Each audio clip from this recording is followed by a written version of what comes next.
All right, everyone. Welcome to Press Pass Live, your weekly podcast show for the OMFL. Thank you so much for tuning in.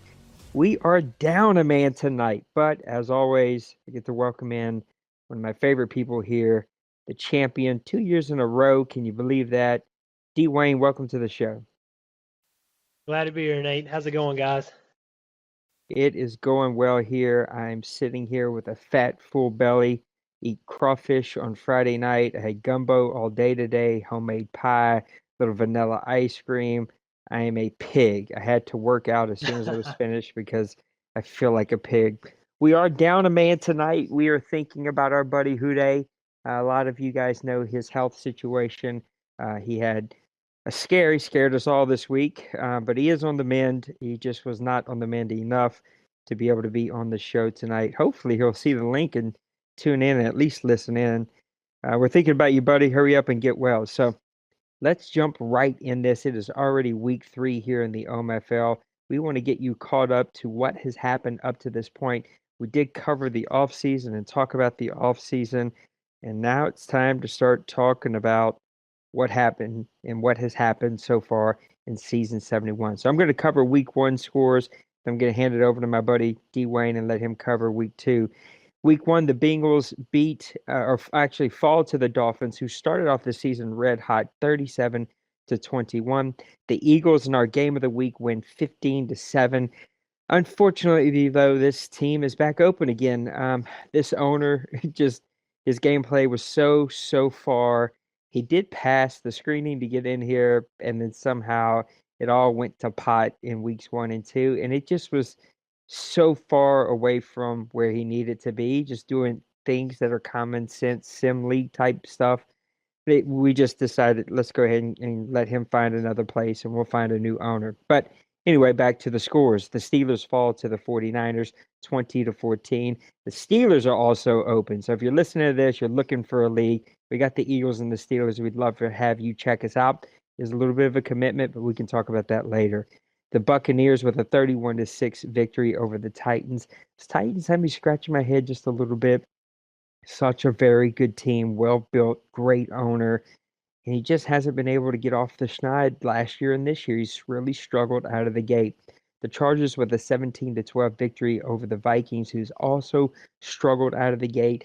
The Bears with a 16-7 victory over the Raiders.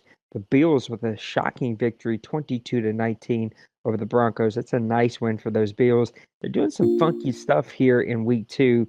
I'm not quite sure. I should say week 3. I'm not quite sure 100% what they're doing, but anyway, the Chiefs beat the Packers 19-3. The Cowboys beat the Rams 20-17.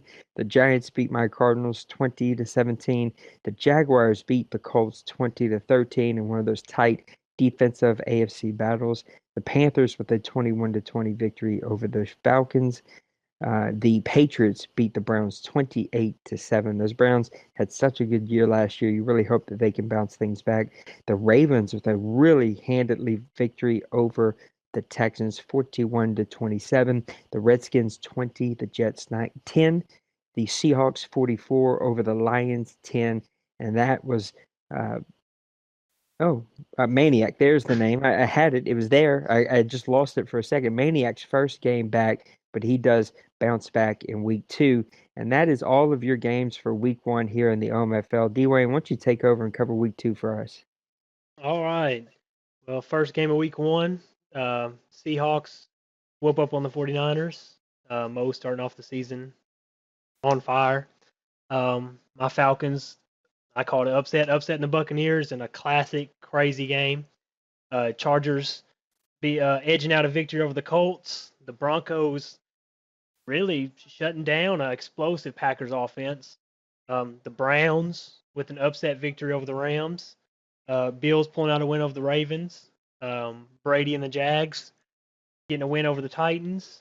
The Bears with a very not really surprising for the Bears side, but beating the Cowboys 24-8. Houday with a 34-20 win over the Steelers. Cardinals with a win over the Vikings. Dolphins with a win over the Patriots. Another good win for Miami. Um, New York Giants over the Redskins 23-20. Madden versus the Eagles, which another one was the game of the week. Fortunately, the Eagles do not have an owner right now, but Madden Maniac gets his first win with his new Lions team. Panthers whoop up on Chaotic Saints. Um, Oakland Raiders beat the Chiefs, another big game, and Texans beat the Jets to round out week 2. A couple of games there at the end that I just didn't see coming at all. So there you have it, weeks 1 and 2 here in the OMFL. And we are already into week 3. Actually, more games than this have been played. But the stupid Madden app for about 2 days now has been just giving me a really hard time. And I have not been able to get it to update all the way. But we'll try again after the podcast. So let's go ahead and talk about things here in the season and in the OMFL. Dwayne, what do you think? We come through the off season. We kind of talked about the off season, the draft. It was just a great draft night. We even started to talk about some things as we moved into season 71. But what are your just overall thoughts as we one last time put a little bow on season 70? What were your thoughts of the off season and now that we've moved into season 71? Well, I think you've seen a lot of teams make some big moves to try to separate themselves this year, especially some teams that weren't as competitive last year, and some teams that were just borderline. I think we see a lot of teams. Just a few teams, for example, the Seahawks, which I think really, I hate to say, disappointing last year, but coming off a playoff berth the year before, really struggled last year. Made a lot of moves, unusual moves and surprising moves, but he made a lot of moves and it's really shown off these first couple games. A couple teams like that really needed to separate themselves, gear up to try, because this, I'm telling you, this league right now is, I've only been here, this will be the 4th season, is the most competitive it's ever been in this Madden. I think we got so many teams that can compete for playoffs, and I think this offseason really did a lot. Like I said, the free agent class was a little overrated, but it had so much talent in it that it did make a difference for a lot of teams. Yeah, I think it was a really solid off season. Lots of people participated. A lot of people were there. There were a lot of really good teams 2 seasons ago that had a down season last year that really made a move and have turned things around even early here in season 71. I think the thing that sticks out to me the most are the names that have moved teams, the big names that are making impacts already. People such as Anthony Barr, who's already on the defensive interception leader. People like Duvon Arnaud, the rookie, who's already playing great. Blake Bortles, who went to Miami. Ty Gurley, who's already up there. Keith Marshall, who's up in the rushing leaders of this lane. These are all names that were on different teams last year. So it is interesting to me. Braxton Miller is another one that moved over to the Falcons a couple of seasons ago, and you see that he is having a great season. Aldon Smith, who's moved over to a new team, he's already got 5 sacks. So many big names and people that have moved over to new teams that are making an immediate impact already in season 71. I think that is the biggest thing that jumps off the paper to me. So it really makes for an interesting season. And I think I agree with you. Those teams who maybe weren't competitive the first couple of seasons are beginning to compete and are really starting to work on their team and really make a difference. And especially here in the NFC where you and I both are, that's going to make for a really super competitive division with the Seahawks, the Giants, the Bears, the Falcons, the Lions. The Panthers are even 2-0. The Cowboys are still there. Whoever takes over these Eagles, I mean, they're taking over a very good team. I mean, there are some really good teams in the NFC this year. So, speaking of which, we are in week 3. We've already got 2 weeks, and you can see the balance. There's not a ton of undefeated teams, which is a good thing. So, what are your early surprises so far in season 71, and maybe your quickest worries, your quickest concerns for teams in season 71? Yeah, you got quite a few teams, especially in the NFC. I wouldn't even call them surprises. It's just teams that have played their talent and last couple seasons. But it's, to me, in the NFC, it's going to be DBL and the Panthers. He pretty much has not changed his team a whole lot. To me, he's disappointed me last couple seasons because he's a lot better than his record shows. He plays me tooth and nail every game, and he's came out and made and beaten me and beating Chaotix. He just come out and just knocked us in the mouth. He says he wants to be NFC South leader this year, and until somebody knocks him off, that's what he is. Um, if I had to go to AFC, my surprise this year would have to be um, Miami. I think Miami's been Yeah. good. They've been kind of borderline the last couple seasons, 7-9, 8-8. He's came out and had some good wins. He did fall today, but I'm just gonna say that's a fluke because I think he's the real deal. I think that passing game he has is scary, and that's an understatement. If I had to go with some people that have disappointed me so far, in the NFC, I'm gonna say Green Bay. I had really, and it's not like Green Bay's just barely getting beat. His first couple of games has not been very Priest-like. Priest usually comes out, explodes with Good. Good has 120 yards through 3 games so far on 2 yards a carry. That is not Priest-like, especially off the big season he had last year. I expect a lot more, but like I said, NFC North, he might not afford to be able to slip in this 0-3 hole he's in because he's got 3 teams above him that really any team in that division can win that division. I just hope he can dig himself out of this 0-3 hole.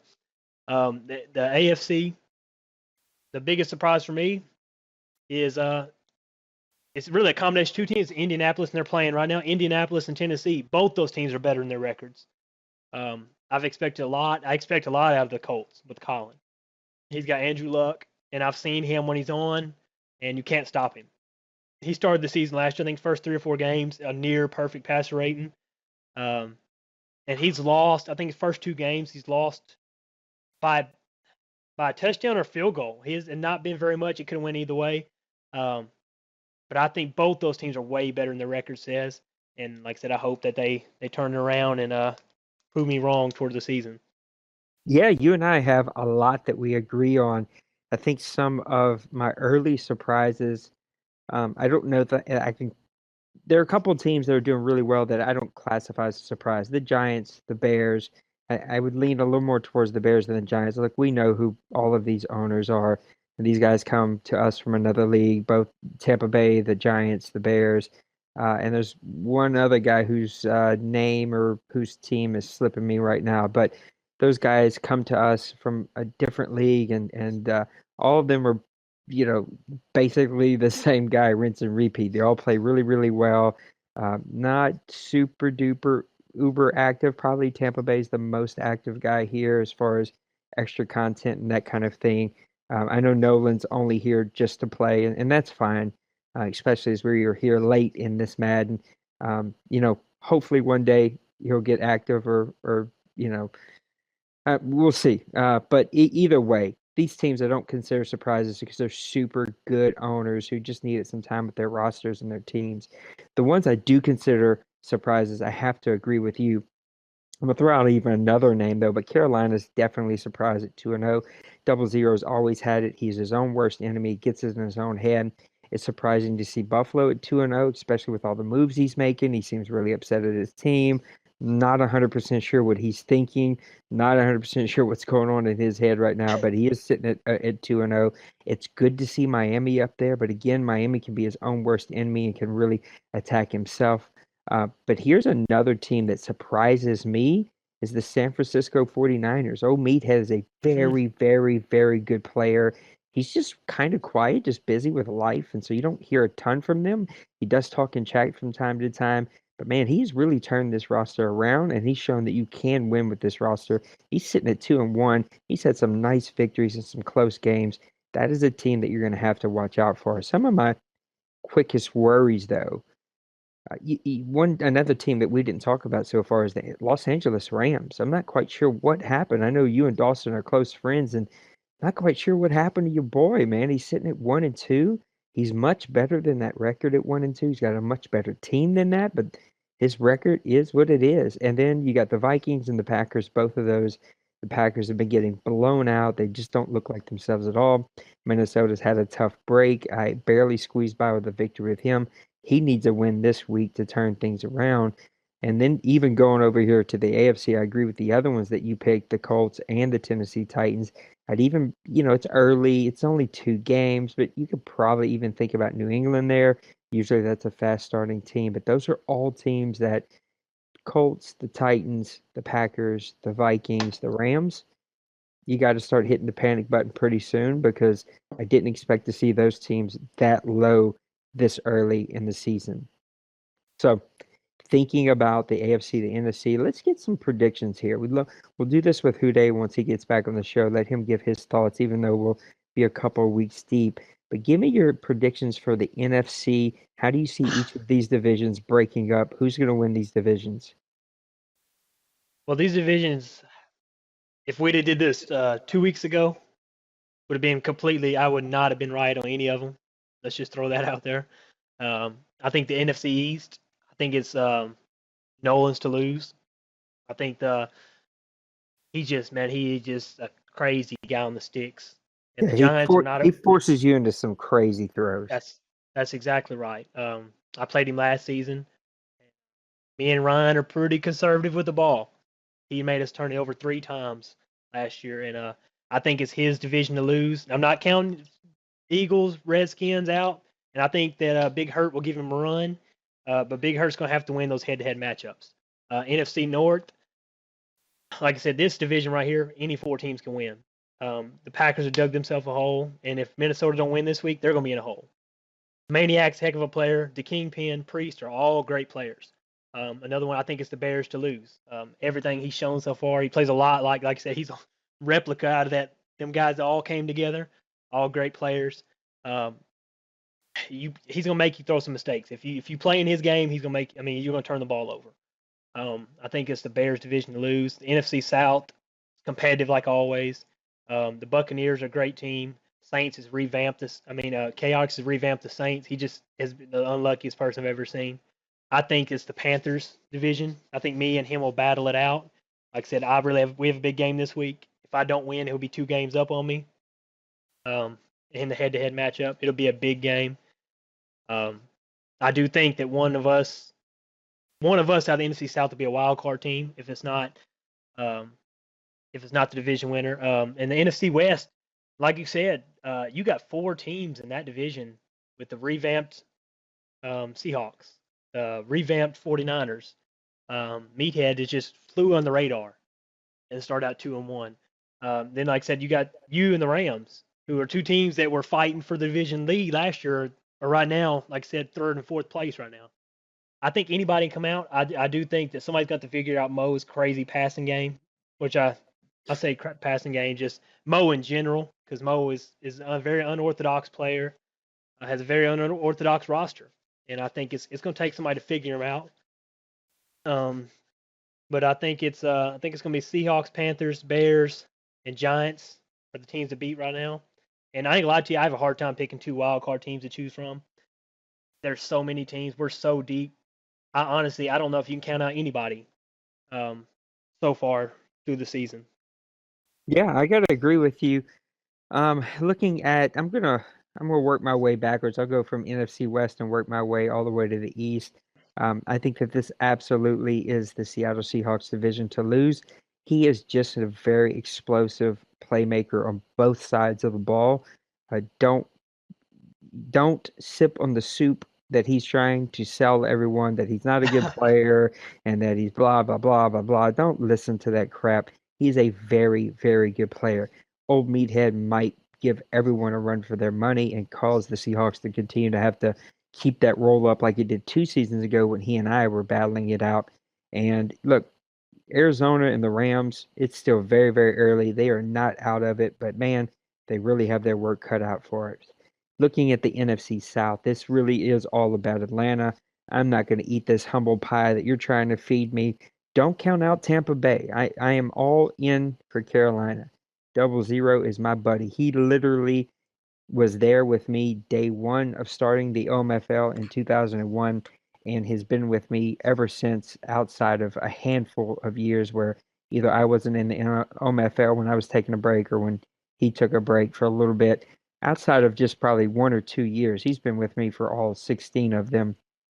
And I love him to death. but he is his own worst enemy. And somewhere, somehow, he's going to make one or two mistakes. It happens to all of us. And he's just got to prove to me that he's got the internal fortitude to push through. This is really all about the two-time champion Atlanta Falcons. The Tampa Bay Bucks will make you work for it, but I am picking the Atlanta Falcons to win the NFC South. Moving over to the NFC North, this really is going to be about Chicago, Minnesota, and Green Bay. Green Bay is in too large of a hole. I'm calling it now. Stick a fork in them. They're done. The pulse, they're flatlining. Their season is over and done with. You cannot start out 0-3 with the Chicago Bears, the Detroit Lions, and the Minnesota Vikings, all three very good players in your division, and expect to make a run for the division. It's just not going to happen. You better hope that some way, somehow, you can hold on and fight for a wild card. But I'm calling it done. It's too big of a hole. They haven't even been in the games that they've been losing. It's too much to come back from. The Minnesota Vikings, you're on the cusp. If you lose this week, I say that the Minnesota Vikings, again, are not going to be able to win this division. This division is about Chicago, but I really would like to see what is Maniac going to do with his Detroit Lions? This is not his roster. We gave him the opportunity to go back to Philly, but he really likes Detroit. He wants to stick it out with Detroit, even though the roster he built is sitting right over there in Philly. He could hop right over there, but he wants to stick it out in Detroit. I think he's going to give Chef a run for his money, but this is going to be about Chef and his Chicago Bears. And then lastly, moving over to the NFC East, this is going to be all about the New York Giants. The wild card is who comes in and takes over Philly because it is such a loaded roster. You never can tell. Look, Rob is going to be right there. He's going to be pushing the Giants, but they're out to a 3-0 lead. Nolan is what he is. He's a great player. He's going to play amazing defense. And right now, he's playing absolutely spectacular with his quarterback. This really is all about him in the East. So give me the Giants, the Bears, the Falcons, and the Seahawks in the East, North, South, and West. Now let's hop over here and talk about the AFC. I'm going to go first this time. I let you go first last time, so it's my turn to All give me right. some picks. I'm going to go east all the way over to the west. In the east, you got Buffalo, Miami, New England, and the Jets. I am praying, I am hoping that Miami can make a run for this. But I got to go with New England, man. They have been holding this division down ever since Duck has departed from us. Buffalo has a great roster. Duck's built a great roster, but he is absolutely selling the hubcaps on the trailers. He's selling everything, man. It is a fire sale, and he's getting rid of every player that he can get rid of within our rules. And I think that's going to come back to haunt him. He's not going to stay at 2-0. He's going to fall. I doubt he even makes the playoffs with all the moves that he's doing with his team. He could shock me. I think he's a good player, but for whatever reason, he's on a rampage these last 48 hours. Hope Miami's there, but New England is the slow, steady guy. I know he's sitting at 1-1, but it's early on. He still has to play this week. Look for New England to win the AFC East. Looking at the North, you got the Cincinnati Bengals, the Baltimore Ravens, the Cleveland Browns, the Pittsburgh Steelers. It is the division that no one wants to win. No one ever wants to win this division. The head scratcher for me is the Baltimore Ravens. What can he do with this roster? Has he figured it out? Is he going to be able to make that leap? Cleveland is very up and down. Bengals with Houday, and look, we all love Houday, and we've seen the run that he freaking was on fire with. So you never quite know. He could get on fire and just make a deep, deep run. Look for the Cincinnati Bengals to win this division. Moving to the AFC South, you get Jacksonville, Houston, Indianapolis, and Tennessee. Probably one of the top two or three stacked divisions as far as owners, but yet they don't always play like that. They really is a great divide, especially with all of them. They are all very hot and cold. But I do like Jacksonville. He's playing well. He seems to figure things out.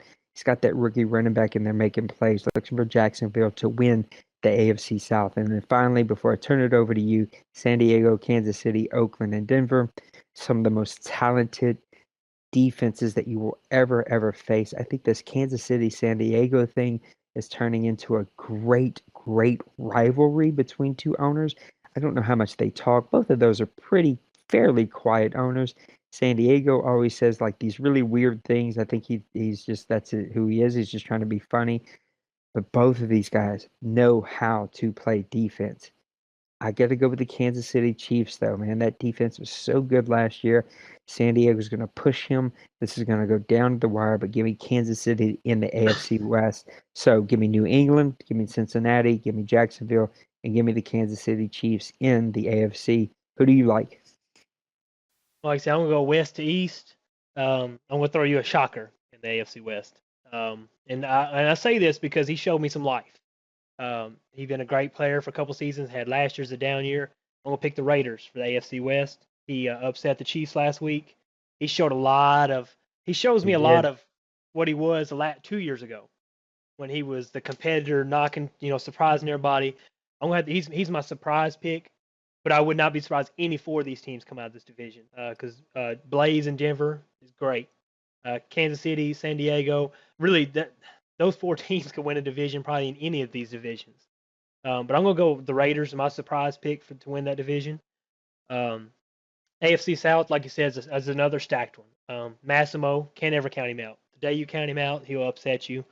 The Colts and Titans, two great teams. I just hope they don't dig themselves too big of a hole because Brady is not going to slow down. Brady I think, has been a 10 to 15 game winner since I've been here. Slow, steady. He's not going to beat himself. He's going to make you beat yourself against him. Great defense, and he's just got the perfect recipe to win that division. So I'm going to go Jacksonville with the AFC South.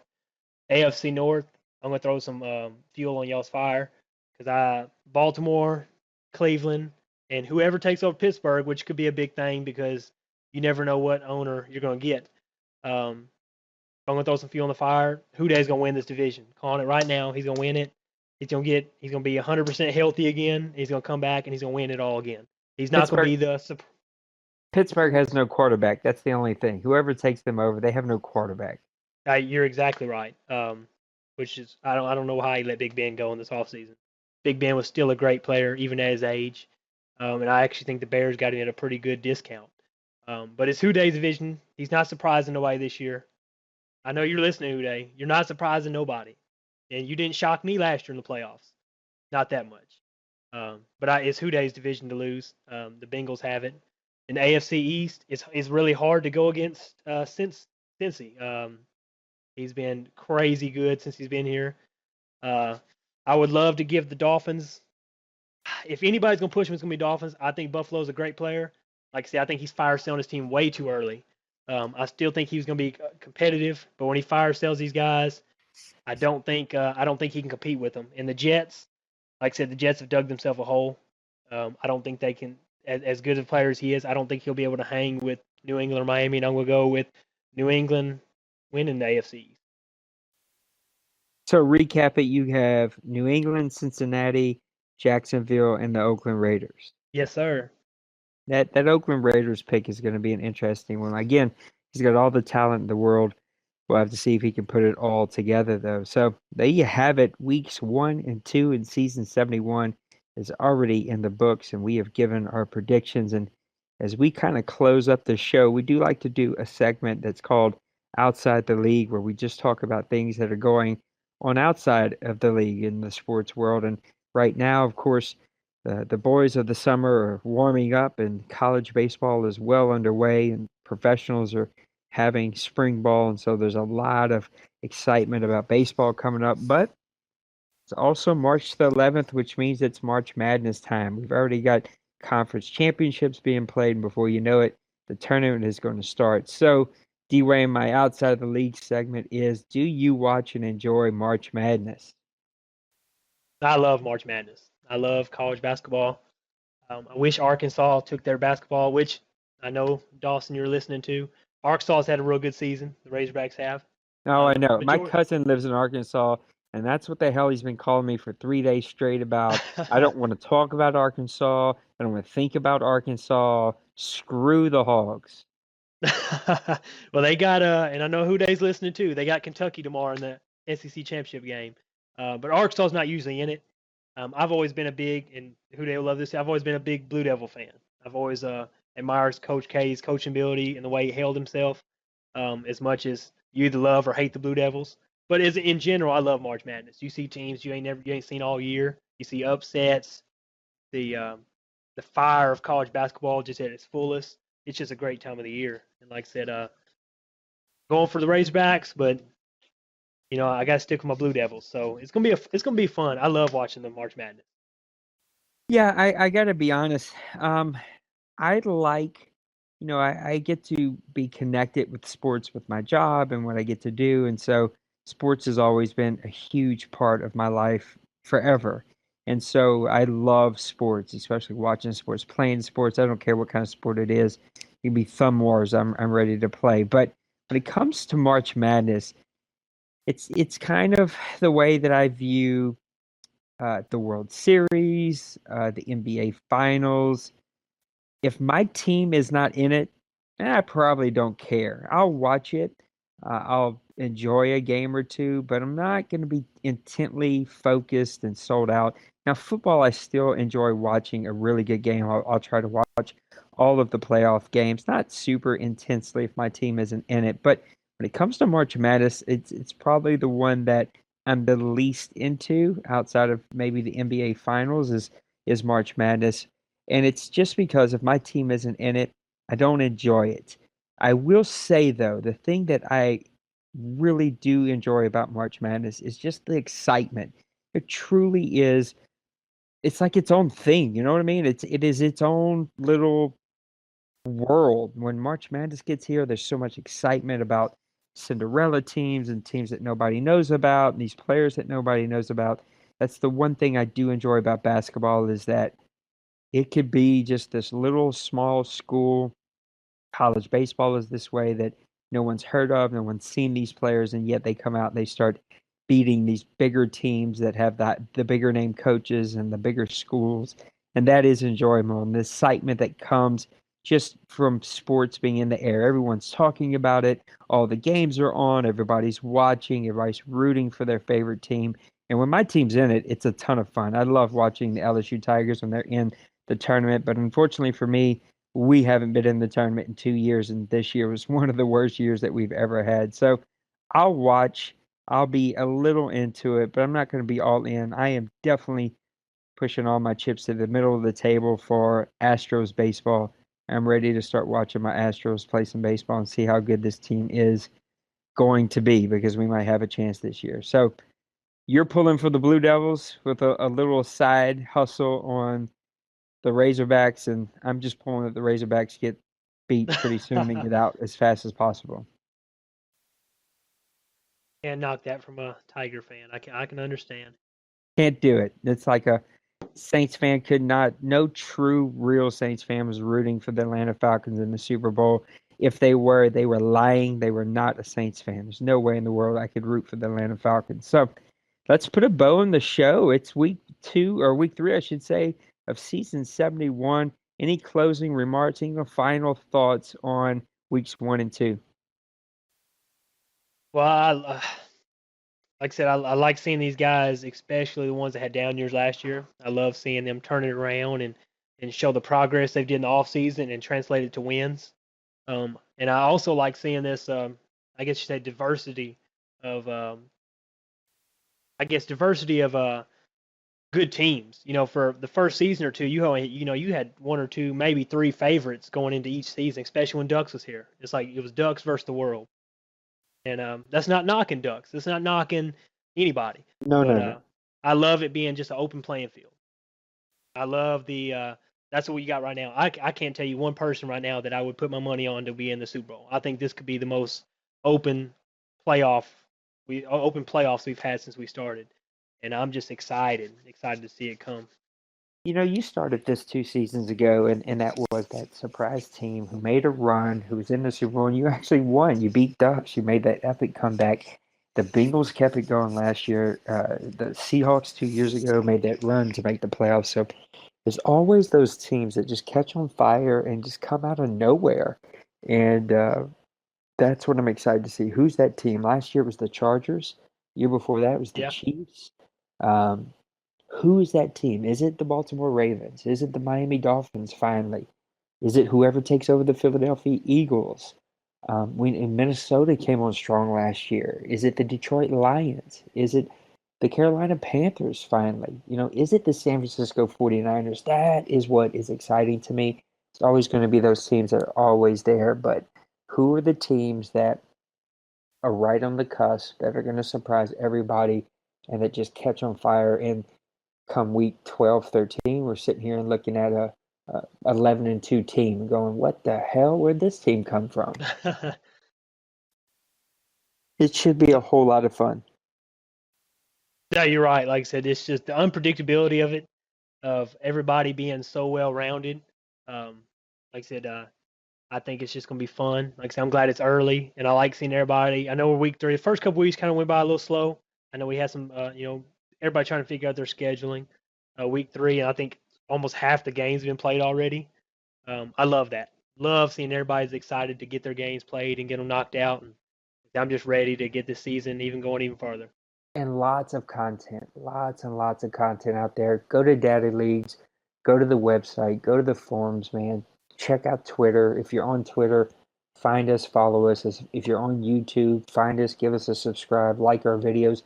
I know Hude started working on a classic games channel in the forums where we're going to link YouTube videos, and anybody who comes here and wants to see the history of games. Like, my vision is in 2 to 3 years from now, we'll have 30, 40 games there that guys can go back and watch and go, oh yeah, remember that classic game? Remember that Hude and Dwayne from 2007. Like, let's go back and watch that. And so that is what would be exciting for me, and I know Hude's working on that. So Dwayne, thank you so much for joining on here on a late on a Saturday night and taking time away from the lady and giving it to the league. We appreciate you being on the show.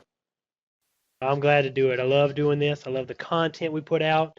I hope everybody's excited about hearing the.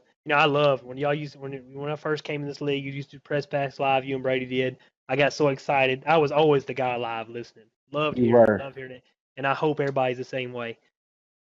Yep, it's we're not a perfect league, and I don't sell us as a perfect league. And we've got probably a handful of guys that are just here to play, and that's cool. You guys do you, but overall, I wouldn't trade our guys for anybody. Everybody plays by the rules, and it's some of the funnest games. Look, rules are not for everybody, and people don't enjoy that. But to me, when guys play by our rules, there's just no better game. It's so much fun.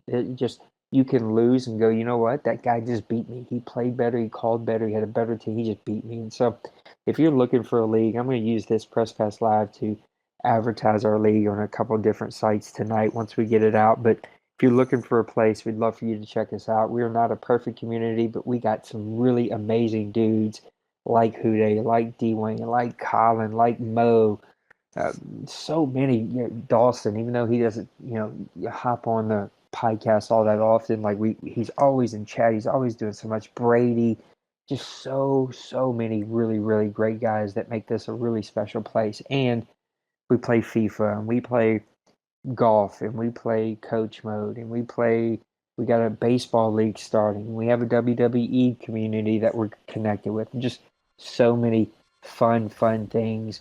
And I'm gonna go tonight. I'm gonna put up a GoFundMe page to buy Commissioner Nate uh, MLB The Show 17, so I can join that show late. I'm just kidding. Dwayne, last question. Then we're gonna close this up. Put a bow on it. You up for some FIFA? Yeah, I'm always down. Always I'm down.